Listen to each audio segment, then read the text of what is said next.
Social media हो या electronic media हो, न्यूज चैनल हो या न्यूज़पेपर हो, रेडियो हो या फिर कोई और अन्य माध्यम हो, जहां भी देखो वहां पर तीन देशों के बारे में बातचीत हो रही है। पहला ईरान, इजराइल और तीसरा हो जाता है अमेरिका। जहां देखो वहां पर इसी के बारे में पल पल की अपडेट हर कोई जानना चाहता है कि आखिरकार अब क्या होने वाला है या फिर अभी तक क्या हुआ है। ऐसे ही एक मीडिया तंत्र है जिसका नाम है वाई नेट ग्लोबल। उस पर एक खुफिया रिपोर्ट प्रकाशित होती है। उसमें आता है, उसमें जानकारी बताई जाती है कि इजराइल ने अमेरिका के राष्ट्रपति डोनाल्ड ट्रंप से बातचीत की और उन्होंने कहा कि सिर्फ 2 या 4 दिन की बात है, बस थोड़ा सा आपको समर्थन करना है, थोड़े से पैसे खर्च होने हैं, उसके बाद फिर जो भी कुछ होगा बहुत ही अच्छा हो जाएगा। अच्छा, कुछ ऐसे सपने दिखाए जाते हैं, सपने में कुछ ये बताया जाता है कि जो ईरान के सुप्रीम लीडर हैं, हमें उधर से उसकी हत्या करनी है, उसको मारना है। उसको मारने के बाद फिर लोगों में एक असुरक्षा की भावना पैदा हो जाएगी और वहां की सत्ता पर बैठने के लिए, काबिज होने के लिए फिर आपस में लोग फिर सड़कों पर उतरना शुरू हो जाएंगे। पिछले दिनों में जैसे धरना प्रदर्शन होते रहे हैं, हजारों लोग मारे जाते रहे हैं, तो उनके परिवार के भी लोग सड़कों पर चले आएंगे और जैसे सुप्रीम लीडर के मारे जाने के बाद ये जो स्थितियां हैं वो बिल्कुल पूरी तरह से अपने कंट्रोल में हो जाएंगी।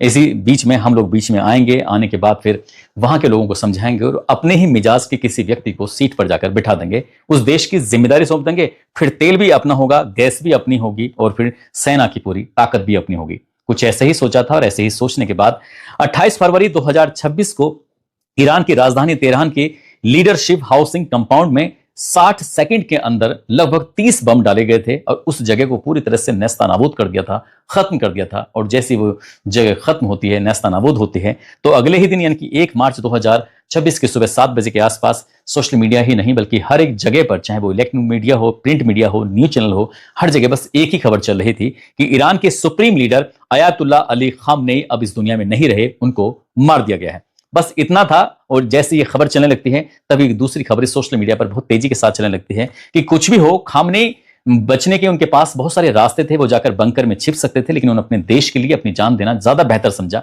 और उन्होंने ना तो अमेरिका के सामने झुके और ना ही वो इजराइल के सामने झुकते हैं।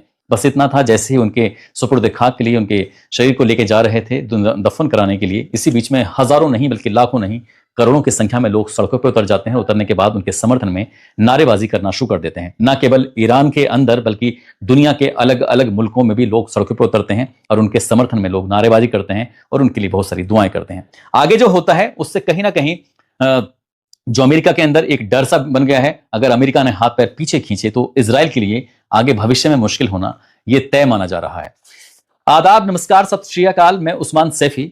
ये जो कहानी है वो ईरान के supreme leader Ayatollah Ali Khamenei की जैसी खबर लोगों को लगती है कि वो इस दुनिया में नहीं रहे, उनको मार दिया गया है। इजराइल और अमेरिका ने अपना संयुक्त अभियान चलाया और अभियान चलाने के बाद उन्हें हमेशा हमेशा के लिए खत्म कर दिया। जैसे वो खत्म होते हैं उसके बाद 3 सदस्य परिषद देश की कमान संभालने लगती है और इस 3 सदस्य टीम के अंदर 3 मुख्य लोग होते हैं। एक का नाम होता है अयातुल्ला अली रेजा अराफी, जो कि धार्मिक सदस्य के रूप में अस्थायी सर्वोच्च नेता के रूप में जिम्मेदारी इनको सौंपी जाती है। दूसरे होते हैं मसूद पजेशकियान, जो कि ईरान के वर्तमान राष्ट्रपति हैं, और साथ ही घोलम हुसैन मोहसेनी एजे, जो कि ईरान के मुख्य न्यायाधीश हैं वर्तमान में। जैसे ही अपनी जिम्मेदारी संभालते हैं, जिम्मेदारी संभालने के बाद बिना किसी डरे, बिना किसी हिचक के, बिना किसी परेशानी के वो अपने जो इनका सुप्रीम लीडर होते हैं उनके बारे में तो बात करते ही करते हैं। साथ ही ये बोलते हैं कि अमेरिका को और इजराइल को सीधे सीधे चेतावनी दी जाती है कि इस हमले की शुरुआत आपने की थी, जो भी कुछ किया है आपकी तरफ से हुआ है, हम समझौता करने के लिए किसी भी कीमत पर तैयार नहीं होंगे। तुमने हमारे लीडर को मारा है, इसका अंजाम आपको भुगतना ही पड़ेगा। यही नहीं, वो ये भी कहते हैं साथ में, ईरान ने खाड़ी देशों पर मिसाइलें दाग कर बदला लेने की कसम खाई है और वो इस कसम को हर हाल में पूरा करेंगे। और जैसे ही कसम की खबर सोशल मीडिया के अलग अलग प्लेटफॉर्म पर दौड़ने लगती है, न्यूज चैनल में दौड़ने लगती है, तो फिर खाड़ी देशों में खलबली सी मच जाती है। खाड़ी देशों की अगर हम बात करें तो लगभग इसमें 18 देश हैं और उन 18 देशों में जो आते हैं जैसे सऊदी अरब है, यूएई है, ओमान है, यमन है, कतर है, कुवैत है, बहरीन है, जॉर्डन, लेबनान, सीरिया, इस तरह के लगभग 18 देशों को शामिल इनको कहा जाता है, जिनको इनका नाम है पश्चिम एशिया या फिर इन्हें मिडिल ईस्ट भी कहा जाता है। तो जितने मिडिल ईस्ट में देश हैं उनमें ज्यादातर में जो इजराइल का और अमेरिका के साथ खड़े हुए हैं, किसी न किसी रूप में प्रत्यक्ष अप्रत्यक्ष रूप से मदद की है, खासकर उन देशों में खलबली सी मची हुई है। इसी बीच में ईरान ने भी बदला लिया है, ईरान ने भी कार्रवाई की है और जो कार्रवाई की है वो जो बीत शमेश है या तेल अबीब है या यरूशलेम है, वेस्ट यरूशलेम हो या फिर उत्तरी इजराइल हो, यहां पर लगातार इन्होंने अपने भी ड्रोन भेजे, अपने भी मिसाइलें भेजी और बमबारी की और इससे लगभग ऐसा बताया जाता है कि इजराइल के अंदर करीब करीब 200 से ज्यादा बिल्डिंगों को भारी मात्रा में नुकसान पहुंचा है और उनकी वायु रक्षा प्रणाली है उसको भी नुकसान पहुंचा है। बहुत सारी आवासीय इमारतें हैं वो भी गिराई गई थी। इसके अलावा जो अमेरिका के जो सैन्य ठिकाने बने हुए थे, जैसे कतर में बना हुआ है अल उद्दे एयरबेस के नाम से, बहरीन के अंदर बना हुआ है अमेरिका नौसेना के 5 लगभग बेड़े हैं उसमें, अबू धाबी में अल आफरा एयरबेस के नाम से बना हुआ है, कुवैत के अंदर अली अल सलेम एयरबेस के नाम से बना हुआ है, जॉर्डन के अंदर मुबा फफाक साल्ती के नाम से बना हुआ है, ईरान के अंदर एल अल असद एयरबेस के नाम से बना हुआ है। तो इसी तरह से इन सभी जगहों पर ईरान की तरफ से भी हमले किए जाते हैं, बमबारी की जाती है, मिसाइलें छोड़ी जाती हैं, ड्रोन छोड़े जाते हैं। तो भगदड़ तो मचना तय ही है। शुरू में ऐसा लग रहा था जैसे क्या ये ईरान एकदम से कमजोर स्थिति में पड़ जाएगा, लेकिन ईरान कमजोर स्थिति में नहीं पड़ता है। न केवल वहां के सुप्रीम लीडर को मारा जाता है, बल्कि सुप्रीम लीडर को जैसे ही मारा जाता है तो उसके बाद फिर उन्होंने अपनी जो कार्रवाई थी ईरान ने भी करना शुरू कर दिया। हालांकि इजराइल और अमेरिका की तरफ से भी लगातार कार्रवाई हो रही है, लेकिन ईरान भी इनके सामने कम नहीं पड़ रहा है। इसी कार्रवाई में अब तक ऐसा बताया जाता है कि करीब करीब 500 से ज्यादा लोग मारे जा चुके हैं। इजराइल और अमेरिका ने जो सोचा था, जो प्लानिंग की थी, जो एक खाका तैयार किया था कि ऐसी जो खुफिया रिपोर्ट बताती हैं कि बस जैसे ही सुप्रीम लीडर को मारा जाएगा और आयतुल्लाह अली खामनी को उनके मारे जाने के बाद उस देश में अस्थिरता पैदा हो जाएगी, लोग सड़कों पर उतरेंगे, भगदड़ मचेगी, लूटपाट डकैती जैसी इस तरह की स्थितियां पैदा हो जाएंगी। लेकिन वहां की जनता ने, वहां के आवाम ने अपने राजा के मारे जाने के बाद, अपने इस सुप्रीम लीडर के मारे जाने के बाद उन्होंने बिल्कुल संयम बनाए रखा और एक दूसरे के साथ मिलकर खड़े होते हैं, उनके हक में दुआएं भी करते हैं और उनके लिए एक तरह से कह सकते हैं मातम भी मनाया जाता है। न केवल फिर ईरान के अंदर मातम मनाया जाता है, बल्कि अलग अलग मुल्कों में भी लोग सड़कों पर उतरते हैं और ये संख्या करोड़ों के हिसाब से हो जाती है। फिर सोशल मीडिया पर उनके बारे में उनकी पोस्ट भी प्रकाशित होने लगती हैं कि जो आयतुल्लाह अली खामनी हैं उनके समर्थन में बड़ी संख्या में। लेकिन ऐसी बहुत कम, बहुत रेयर ऐसी खबरें आ रही हैं कि उनके खिलाफ में भी लोग खड़े हुए हैं या उनके खिलाफ में प्रदर्शन कर रहे हैं, लेकिन ऐसा कुछ नहीं आता है। लेकिन जैसे भारत हो, पाकिस्तान हो, इराक हो, यमन हो, लेबनान, तुर्की, इस तरह के देशों में भी लोग सड़कों पर उतरकर अब ये अमेरिका के खिलाफ और इजराइल के खिलाफ एक आवाज बुलंद करते हैं। साथ ही अमेरिका की जो व्हाइट हाउस है, व्हाइट हाउस पर भी वहां के लोग प्रदर्शन करते हैं और अमेरिका के प्रति, अमेरिका के जो राष्ट्रपति है डोनाल्ड ट्रंप, इसके प्रति नाराजगी जाहिर करते हैं कि तुमने इजराइल का साथ देकर इस तरह से अच्छा नहीं किया और ये पूरी तरह से नियमों के खिलाफ है, जो गलत किया है।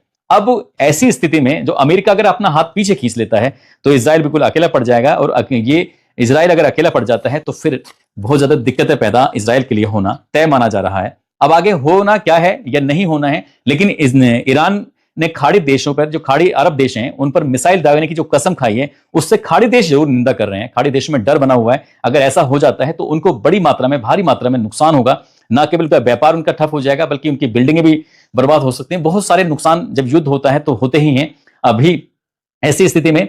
और इसके लिए ज्यादातर जो दोषी माना जा रहा है तो सब अमेरिका के लिए कह रहे हैं। और ये इन पर हमले होने की जो बात है, अमेरिका के ज्यादातर एयरबेस जो हैं वो इन खाड़ी देशों में ही हैं जिनके जहां से लगातार ईरान पर हमले किए गए थे। अगर खाड़ी देशों पर हमला होता है तो खासकर भारत को भी बड़ी दिक्कतें हो सकती हैं।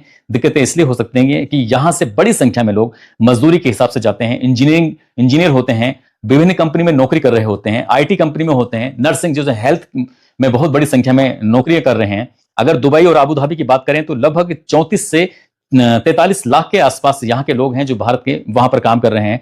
रियाद, जद्दा के अंदर 26 से लगभग 30 लाख के आसपास की संख्या है जो वहां पर नौकरी कर रहे हैं, वहां पर कोई ना कोई बिजनेस से कारोबार कर रहे हैं। कुवैत सिटी के अंदर 9 से लगभग 10 लाख के आसपास बताए जाते हैं। दोहा कतर के अंदर 7.5 लाख से 8,30,000 के आसपास ये संख्या बताई जाती है जो भारत के लोग वहां पर नौकरी कर रहे हैं या फिर व्यापार कर रहे हैं या फिर कोई और भी काम कर रहे हैं। और ऐसे ही मस्कट, ओमान में 7-8 लाख के आसपास हैं। तो ईरान के अंदर भी 10,700 भारतीय हैं जो अब फंसे हुए हैं। अगर ये युद्ध की स्थिति बढ़ जाती है तो जाहिर सी बात है, सहज ही अंदाजा लगाया जा सकता है कि उन लोगों को वापस यहाँ इंडिया में लाना कितना मुश्किल हो जाएगा। ऐसी स्थिति में जब ये जैसे युद्ध छिड़ जाता है तो युद्ध छिड़ने के बाद कई देशों ने अपनी फ्लाइटों को बंद कर दिया है और जैसे फ्लाइट बंद हो गई हैं तो कुछ जो फ्लाइट चल रही हैं तो उन्होंने अपना किराया बहुत ज्यादा कर दिया है, महंगाई बढ़ने लगी है। इस तरह की चीजें होना एक आम बात से हो जाती है, किराया बढ़ना, ये सब चीजें।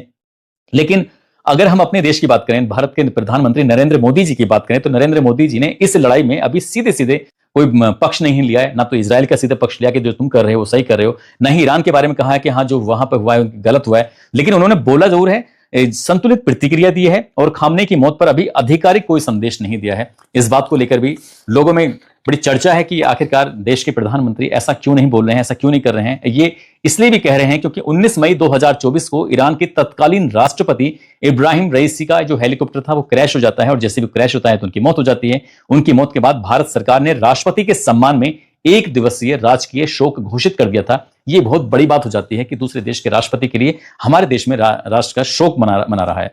लेकिन खामने की मौत के मामले में भारत की तरफ से कोई प्रतिक्रिया नहीं आती है, तो जाहिर सी बात है। इधर जो ये इराक है ना, ईरान है, ईरान में जो अभी तो सिर्फ 3 सदस्यीय टीम काम कर रही है, लेकिन उनका अगला लीडर कौन होगा उसके बारे में बातचीत चलने लगती है। पहला जो नाम आता है, पहला नाम है अली लारी जौनी, जो कि पूर्व सांसद अध्यक्ष भी हैं और साथ ही सुरक्षा के प्रमुख भी हैं और बहुत ही मजबूत दावेदार वो माने जाते हैं। साथ ही जो खामनेई के बेटे हैं जिनका नाम है मुज्तबा खामनेई का नाम शामिल है। हो सकता है कि वंशानुगत के चलते कि भाई पहले पिता थे और उनके बेटे, हो सकता है कि उनका नाम सामने ना आए, लेकिन अली लारी जानी का नाम सबसे ज्यादा प्रमुख रूप से लिया जा रहा है, बताया जा रहा है।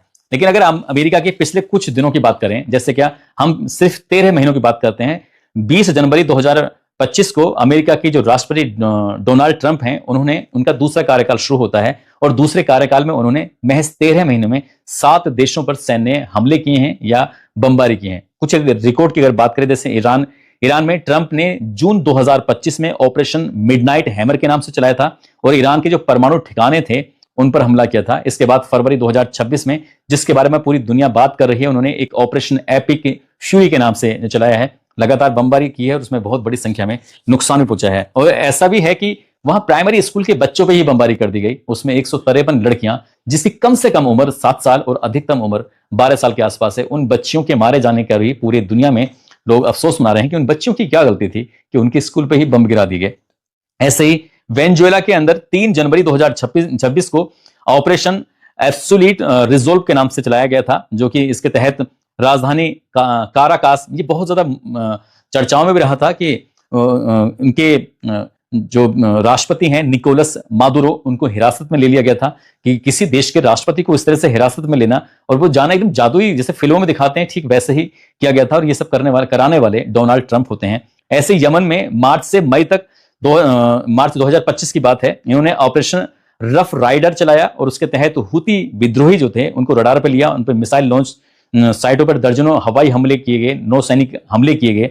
इसके अलावा नाइजीरिया में होता है, इसके अलावा सोमालिया में होता है, सीरिया में होता है और इराक में भी होता है। लगभग ऐसा बताया जाता है कि इन्होंने अब तक 45 से ज्यादा हवाई हमले भी इस तरह समुद्र वगैरह में किए हैं। तो लगातार ये सब जो चल रहा है, इसको लेकर कहीं ना कहीं पूरे दुनिया में डोनाल्ड ट्रंप की जो कार्यप्रणाली है उसको लेकर तो बातचीत चली रही है। कई बार अभी जब भारत पर जो टैरिफ लागू कर दिया है वो भी बहुत बड़ी मात्रा में बढ़ा है, लेकिन हमारे देश की तरफ से कोई प्रतिक्रिया नहीं आती है, तो ऐसा ही लगता है। लेकिन जिस तरह से खामने की मौत होती है और वो झुकते नहीं है, वो दबाव में नहीं आते, ना ही इजराइल के ना ही अमेरिका के, और वो मौत को पसंद करते हैं, तो बड़ी संख्या में लोगों का जो समर्थन है वो उनकी तरफ पहुंच जाता है। इस लड़ाई से आगे सभी देशों को नुकसान तो होना ही है, क्योंकि जब तेल की कीमतें बढ़ेंगी और शेयर मार्केट पर भी इस बात का असर पड़ेगा और भारत में रुपए की कीमत भी गिरेगी, जाहिर सी बात है, और फ्लाइटें रद्द होने से व्यापार पर भी असर पड़ेगा, लोगों के आने जाने पर असर पड़ेगा। ये कब तक रहेगा इसके बारे में कुछ कह नहीं सकते।